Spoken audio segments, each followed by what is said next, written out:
Once upon a time, I used to teach English to international students. When I first started teaching, I worked with a lot of Korean students. They were wonderful. Well, not all of them, of course, but as a group, I remember my Korean students as kind to each other, respectful of teachers, and serious about learning. And as I would learn, very serious about food. Early on in my teaching career, my then husband and I invited one of my classes over for dinner. It was a small class, only about 5 students. I can't recall what we made for them, but they were super interested in making bulgogi for us. If you've never had it, bulgogi is thinly sliced beef that's fried in a sauce that's sweet, salty, and garlicky all at once. It's delightful. What I'm making here in this video is an Americanized version of that, but with ground beef. Anyway, they demonstrated how to cook the thinly sliced beef quickly in a pan and then toss it with the sauce. We ate to our heart's content. And when the meal was over, I started to do what I always did, attend to the leftovers. Only, there was still a lot of uncooked beef. So I got busy and started cooking the rest. My students looked at each other and with lowered voices started speaking to each other in Korean. The lowering voices part is funny now that I think about it because they could have been yelling Korean and I'd have no idea. Anyway, they seemed concerned. Not offended, not upset, concerned. Like I was doing something wrong. Or maybe I was misreading the situation.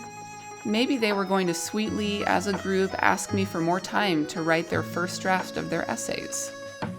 Or more time for their grammar test. This is what I thought. So one of my students approaches me and he very gingerly says, "Teacher, you don't cook now, okay? You cook later." I said, "No, it's okay. I want to get this done now. I have the time."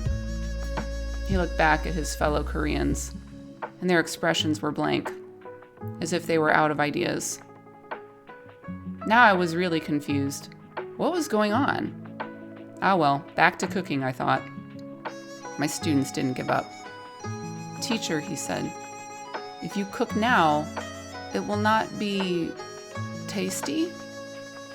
I stared at him, confused by the statement, but also a little proud that he pulled off an if conditional.